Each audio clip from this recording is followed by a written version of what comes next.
যারে কিনা আমরা আমাদের মনের ঘরেতে আমাদের নবীকে রাখছি কিনা, কারণ আমরা আশিকে রাসূল, ঠিক কিনা?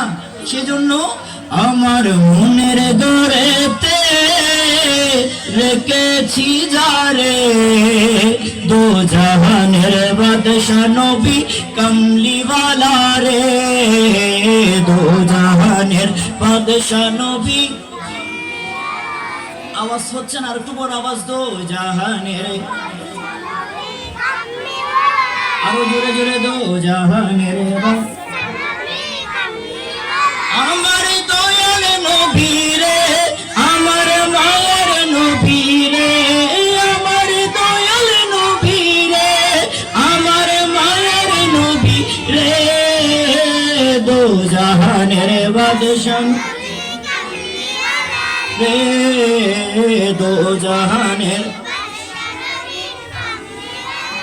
আরে মোরা যদি ডানাওয়ালা পাখি হতাম, ওই মদিনা দেখার লাগি উড়ে যেতাম, ঠিক কিনা? আমরা যদি ডানাওয়ালা পাখি হতাম তাহলে ফাস্টফুড ভিসার পরোয়া করতাম না, মদিনা থেকে ঘুরে আসতাম। কিন্তু আজকে যখন দারুল মুস্তাফার ছাত্র হতে পারলেন, দারুল মুস্তাফার শুভাকাঙ্ক্ষী হতে পারলেন, ইনশাআল্লাহ একদিন না একদিন মদিনাওয়ালার দিদারও নসিব হবে, সুবহানাল্লাহ বলুন। সেজন্য হৃদয় জুড়ে দেখিতাম আমি, হৃদয় জুড়ে দেখিতাম আমি নয়ন ভরে দো জাহানের বাপ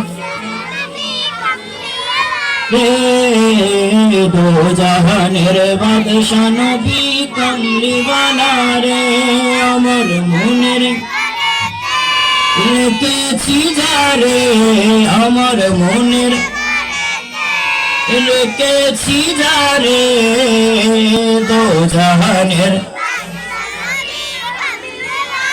রে, দো জাহানের বাপ। আরে আদি পিতা আদম যখন পরীক্ষাতে পড়ে, মুদির নবীর উসিলাতে আল্লাহ কবুল করে, সুবহানাল্লাহ বলেন। এখানে শায়েররা আমার নবীর ব্যাপারে শব্দ চয়ন করতে অনেক হিসাব হতে হবে, শব্দ ব্যবহার করতে অনেক হিসাব হতে হবে।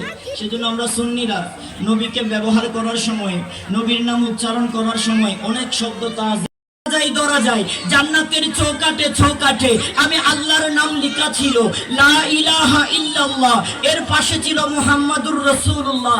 আদমের মনে পড়ে গেল, হায় হায় কি